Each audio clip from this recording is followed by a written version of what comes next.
তাসবিহ দানা দিয়ে তসবিহ করা কি বিদআত? স্বামী মারা গেলে মেয়েদের সাদা শাড়ি পরা কি জায়েজ? দূর সম্পর্কে ভাগ্নিকে বিয়ে করা যাবে কিনা? কবরবাসীকে সালাম দিলে তারা কি শুনেন এবং উত্তর দেন? সুদ যারা খায় তাদের টাকা মসজিদে লাগানো যাবে কিনা? ভাইয়ের ওয়াইফকে পর্দা সহকারে বাইকের পেছনে নেওয়া যাবে কিনা? গুইসাপ খাওয়া কি হালাল? কোন কোন কারণে গোসল ফরজ হয়? স্বপ্নে নিজের সন্তানকে কোরবানি করতে দেখলে তার ব্যাখ্যা কি? সালাতের মধ্যে ভুল হলে সালাত ছেড়ে আবার নতুন ভাবে শুরু করার বিধান কি? নামাজ শেষ করে শুয়ে শুয়ে সূরা মুলক বা সকাল সন্ধ্যার দোয়া বা জিকির করা যাবে কিনা? হায়াসকালীন মহিলারা কি কি আমল করতে পারবে? টি শার্ট পরে নামাজ হবে কিনা? রুকু থেকে সোজা হয়ে দাঁড়িয়ে রব্বানা আলাকাল হামদ বলবো নাকি রব্বানা ওয়ালাকাল হামদ বলবো? একজন ইমানদার নারীর স্বামী যদি নামাজ না পড়েন এবং সঠিকভাবে ইসলামের বিধান না মানতে চায় তবে স্ত্রীর করণীয় কি এবং এই স্বামীর সংসার করা যাবে কি না?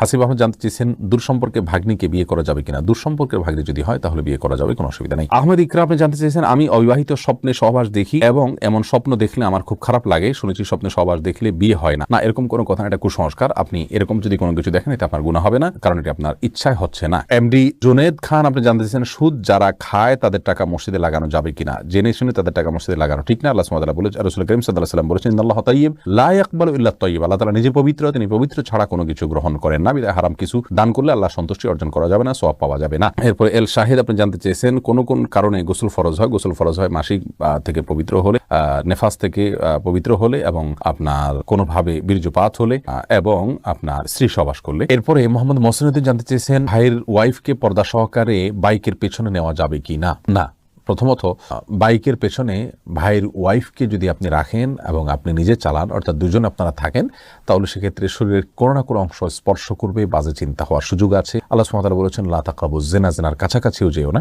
বিধায় এটা উচিত হবে না। একান্ত নিরুপায় না হলে, কোনো বিপদগ্রস্ত না হলে সেক্ষেত্রে এটা উচিত হবে না। কাফি আপনি জানতে চেয়েছেন গুইসাপ খাওয়া কি হালাল? গুইসাপ খাওয়া, যেটাকে আপনার হাদিসের ভাষা নবী সাল্লাল্লাহু আলাইহি ওয়াসাল্লামের ভাষায় যেটাকে কি যেন বলা হয়, এটা জায়েজ আছে অনেক উলামা ইকরামের মতে। তবে আমাদের উলামা ইকরাম এটাকে মাকরুহ বলেন, হারাম কেউই বলেন না। বিভিন্ন হাদিস দ্বারা গুইসাপ খাওয়ার বিষয়টির প্রমাণ পাওয়া যায়। কারো যদি রুচিতে কুলায় ভালো লাগে তিনি খেতে পারেন। এরপরে জান্নাত জাহান আপনি জানতে চেয়েছেন নামাজ শেষ করে শুয়ে শুয়ে সূরা মুলক বা সকাল সন্ধ্যার দোয়া বা জিকির করা যাবে কিনা? করা যাবে বোন। আল্লাহ সুবহানাহু ওয়া তাআলা কোরআনে কারীমে স্পষ্ট করে বলেছেন আল্লাযীনা ইয়াযকুরুনাল্লাহা কিয়ামান ওয়া কুউদান ওয়া আলা জুনুবিহিম, যারা দাঁড়িয়ে বসে শুয়ে সর্বাবস্থা আল্লাহ তাআলা জিকির করে স্মরণ করে। অতএব আল্লাহ তাআলার জিকির বা স্মরণ এগুলো যে কোনো অবস্থা আপনি করতে পারেন। আপনার মনে কোনো অবজ্ঞা থেকে তো আপনি আর করছেন না, অতএব এটি জায়েজ হবে ইনশাআল্লাহ বিইذنিল্লাহ। কোরআন থেকে কোথাও নিষেধ নেই। এমনি কবির জানতে চেয়েছেন সালাতের মধ্যে ভুল হলে সালাত ছেড়ে আবার নতুন ভাবে শুরু করার বিধান কি? কি ধরনের ভুল এটা বলতে হবে। ভুল যদি ওয়াজিব তরক করার মতো ভুল হয় তাহলে সালাত ভাঙবেন কেন? আপনাকে নতুন করে সালাত না করে আপনি শেষ দিলে আদায় হবে। আল্লাহ তাআলা বলেছেন লা তুবতিলু আমালাকুম, তোমাদের আমলকে তোমরা বাতিল করো না, নষ্ট করো না, বিধায় অযথা সালাত ছেড়ে দিবেন না। আর যদি ভুলটা এরকম হয় যে আপনার কথার কথা ফরজ ছুটে গেল, তাহলে সে ফরজকে পুনরায় করার সুযোগ থাকলে করবেন, না হলে আপনি সালাত ছাড়তে পারেন। মৃদুল জানতে চেয়েছেন হায়াসকালীন মহিলারা কি কি আমল করতে পারবে? মহিলারা সব আমল করতে পারবে, শুধুমাত্র বাইতুল্লাহর তওয়াফ করবে না, তারা সালাত আদায় করবে না, সিয়াম রাখবে না, স্বামী সহবাস করবে না, এর বাইরে সমস্ত আমল করতে পারবেন। কোরআন তেলাওয়াত করতে পারবেন কিনা এটা মতপার্থক্যপূর্ণ। জমহুর বা বেশিরভাগ উলামা ইকরাম বলেছেন করবেন না। তবে বিন বাজ, ইবনে উসাইমিন রাহিমাহুল্লাহ সহ সৌদি আরবের সমসাময়িক যুগের অনেক বড় স্কলারদের বেশিরভাগই বলেছেন করতে পারবেন। বিষয়টা মতপার্থক্যপূর্ণ, সেজন্য যদি কোরআন তেলাওয়াত তারা শুনেন, রেকর্ডেড তেলাওয়াত, সেটা সবচেয়ে উত্তম, নিরাপদ। আর যদি হাফেজ কোনো মেয়ে হন বা হিফজ ভুলে যাওয়ার কোনো ভয় থাকে, তার জন্য জায়েজ হবে কোরআন তেলাওয়াত করা। তো শুনতে কোনো অসুবিধা নেই ইনশাআল্লাহ বিইذনিল্লাহ।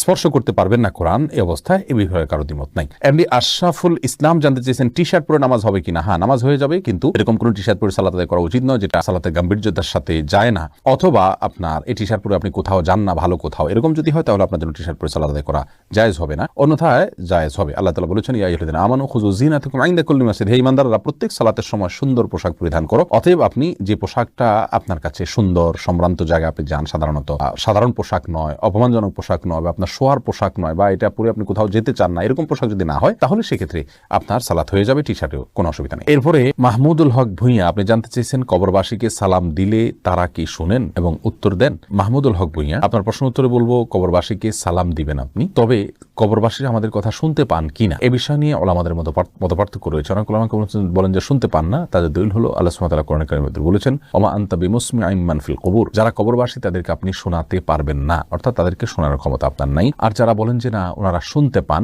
তাদেরও অনেকগুলো দলিল, অনেকগুলো হাদিসের সূত্র রয়েছে। প্রশ্ন করেছেন মঞ্জুরা পারভিন, আপনি প্রশ্ন করেছেন রুকু থেকে সোজা হয়ে দাঁড়িয়ে রব্বানা আলাকাল হামদ বলবো নাকি রব্বানা ওয়ালাকাল হামদ বলবো। দুইটাই বিশুদ্ধ হাদিস দ্বারা প্রমাণিত, বরং কোনো কোনো বর্ণায় আল্লাহুম্মা রব্বানা আলাকাল হামদ, আল্লাহুম্মা রব্বানা ওয়ালাকাল হামদ এরকমও আছে, যার কারণে আপনি যে কোনোটা পড়েন আপনার সালাত আদায় হয়ে যাবে, সুন্নাহ আদায় হয়ে যাবে, যেহেতু সবগুলোই হাদিস দ্বারা প্রমাণিত। আর কাসরাতুল মাবানি তাদুল্লু আলা কাসরাতিল মাআনি, এই মূলনীতির আলোকে আপনি রব্বানা ওয়ালাকাল হামদ যদি পড়েন অথবা আল্লাহুম্মা রব্বানা ওয়ালাকাল হামদ যদি পড়েন তাহলে সেটা বেশি ভালো। কাটার এআইডি থেকে প্রশ্ন করা হচ্ছে, স্বামী মারা গেলে মেয়েদের সাদা শাড়ি পরা কি জায়েজ?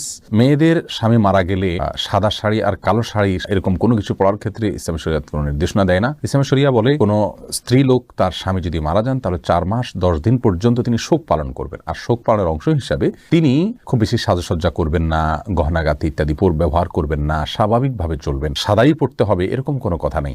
সচরাচর তিনি বেড়াতে গেলে বা কোনো অনুষ্ঠানে গেলে, কোনো মেহমান অতিথি আসলে তখন যে পোশাকগুলো পরেন এরকম কোনো পোশাক পরবেন না, বাস এটাই হলো সবচেয়ে গুরুত্বপূর্ণ বিষয়। কিন্তু এর বাইরে তাকে বিশেষ কোনো কালারের কাপড় পরতে হবে, সাদা পরতে হবে এমন কোনো বাধ্যবাধকতা ইসলামী শরীয়তে নাই। এমপি জাফর ইকবাল আরিফ, আপনি জানতে চেয়েছেন স্বপ্নে নিজের সন্তানকে কোরবানি করতে দেখলে তার ব্যাখ্যা কি, জানালে উপকৃত হব। ভাই জাফর ইকবাল, নিজের সন্তানকে কোরবানি করতে দেখলে তার নির্দিষ্ট ব্যাখ্যা কি আমি বলতে পারবো না, কারণ আমি স্বপ্ন ব্যাখ্যা বিশেষজ্ঞ নই। স্বপ্নের ব্যাখ্যা বুঝেন এমন ওলামায়ে কেরামের সংখ্যা খুবই নগণ্য, হাতে গোনা। আপনি এরকম কোনো আলেমের শরণাপন্ন হলে সবচেয়ে ভালো হবে। তবে কোরবানির স্বপ্ন ইব্রাহিম আলাইহিসসালাম দেখেছিলেন সন্তানকে, আল্লাহ সুবহানাহু ওয়া তাআলা এটা তার পরীক্ষা নিয়েছিলেন। নবীদের সে স্বপ্ন আর আমাদের স্বপ্ন কখনো এক নয়। এটাও হতে পারে যে আল্লাহ সুবহানাহু ওয়া তাআলা আপনাকে, আপনার সন্তানকে আল্লাহর রাহে দেওয়ার জন্য, আল্লাহর পথে তাকে পরিচালিত করবার জন্য আল্লাহ সুবহানাহু ওয়া তাআলা আপনাকে উদ্বুদ্ধ করছেন, নির্দেশনা দিচ্ছেন। আল্লাহু আ'লাম বিসওয়াব। এমডি শফিক, আপনি জানতে চেয়েছেন তাসবিহ দানা দিয়ে তাসবিহ করা কি বিদআত? ভাই শফিক, এটাকে আমরা বিদআত বলি না। অনেক উলামায়ে কেরাম বিদআত বলেন। তারা বলে থাকেন যে বিভিন্ন হাদিসে আঙ্গুলের করে তাসবিহ গণার ফজিলত বা গুরুত্ব এর বর্ণনা বা বিবরণ পরোক্ষভাবে বোঝা যায়। বিশেষ করে কি আমাদের দিন এগুলো জলজল করে জ্বলতে থাকবে বা উজ্জ্বল আলো দিবে এরকম বর্ণনা পাওয়া যায়। তাসবিহ দানা তো এই হাদিসকে অ্যাভয়েড করাই হয়, বিধায় এটাকে অনেকে বিদআত বলে থাকেন। আমরা এটাকে বিদআত এই জন্য বলি না যে তাসবিহ দানা ব্যবহার করাকে আলাদা সুন্নাহ, আলাদা মুস্তাহাব, আলাদা ফজিলতপূর্ণ, আলাদা আমল এরকমটি কেউ মনে করেন বলে আমাদের জানা নেই। যেহেতু এরকমটি কেউ মনে করেন না, তাহলে তাসবিহ দানা ব্যবহার করাকে আমরা বিদআত বলতে পারি না। বরং তাসবিহ দানা বিদআত ব্যবহার করা এটা ওই ব্যক্তির জন্য বিধেয় যে ব্যক্তি 100 বার বা বেশি সংখ্যক তাসবিহর যে সংখ্যাগুলো সেগুলো আঙ্গুলের করে গুনে তিনি মনে রাখতে পারেন না, এরকম যদি হয় তাহলে সেক্ষেত্রে তার জন্য এটা বিধেয়। তবে উত্তম হবে সর্বাবস্থায় আঙ্গুলের করে গণনা করা। তাছাড়া কোনো সালাফ থেকে বিভিন্ন বিচি ইত্যাদিকে তাসবিহর গণনার ক্ষেত্রে ব্যবহার করার কথা বর্ণনা পাওয়া যায়, কিন্তু আঙ্গুলের কর এটার বর্ণনা, এটার তাসবিহ গণনা করার কথা যেহেতু হাদিস থেকে পাওয়া যায় সরাসরি, সেজন্য আমরা সেটাকে অগ্রাধিকার দেওয়াটাই উত্তম হবে, কিন্তু আমরা ওইটাকে বিদআত বলবো না। তবে হ্যাঁ, তাসবিহ ব্যবহারকে আলাদা একটা ইবাদত বা সওয়াব বা ওইটাতে গুনলে সওয়াব হবে বা ওইটাতে গোনা উত্তম বা ওইটাতে গণনা করা নিয়ম, এরকম যদি কেউ মনে করে তাহলে সেটি বিদআত হতে পারে। তাহমিন নিপু, আপনি জানতে চেয়েছেন একজন ইমানদার নারীর স্বামী যদি নামাজ না পড়েন এবং সঠিকভাবে ইসলামের বিধান না মানতে চায় তবে স্ত্রীর করণীয় কি এবং এর স্বামীর সংসার করা যাবে কি না? বোন তানজিনা তাহমিন, আপনাকে বলবো ইমানদার নারীর স্বামী যদি নামাজ না পড়েন তাহলে তিনি তাকে বোঝাবেন, ভালোবাসা দিয়ে অন্য যে কোনোভাবে তাকে বুঝিয়ে সালাতের পথে আনার চেষ্টা করবেন। যদি কোনোভাবে সেটা করতে না পারেন অন্যকে দিয়ে বোঝাবেন, তিনি যদি এটা করে না সফল না হন অন্যকে দিয়ে বুঝাবেন। একজন স্ত্রী চাইলে স্বামীর কাছ থেকে অনেক কিছু আদায় করতে পারেন, এটাই হলো স্বাভাবিকতা। যদি কখনো এর ব্যতিক্রম হয়, ভিন্ন কিছু হয়, অর্থাৎ স্ত্রী তার স্বামীকে কোনোভাবে ম্যানেজ করতে না পারেন, তার স্বামীকে যদি বোঝাতে না পারেন, তাহলে সেক্ষেত্রে আপনার বিকল্প হবে তার জন্য আল্লাহ সুবহানাহু ওয়া তাআলার কাছে সবর করা, ধৈর্য ধারণ করা। কারণ হলো তার সংশোধনের করে তাকে সংশোধন করে ফেলা এটা স্ত্রীর ক্ষমতার বাইরে। আল্লাহ সুবহানাহু ওয়া তাআলার কাছে হেদায়েত, তিনি হেদায়েতের মালিক। এই স্বামী সংসার করতে পারবেন কিনা আমি আপনাকে বলবো অবশ্যই সংসার করবেন যদি তিনি ঈমানদার হয়ে থাকেন, যদি সালাতের আবশ্যকতাকে তিনি স্বীকার করেন, তিনি যদি সালাতকে নিয়ে তাচ্ছিল্য না করেন, সালাতকে অস্বীকার না করেন, তাহলে সেক্ষেত্রে তার সংসার আপনি করতে পারবেন, কারণ তাকে আমরা কাফের মনে করি না।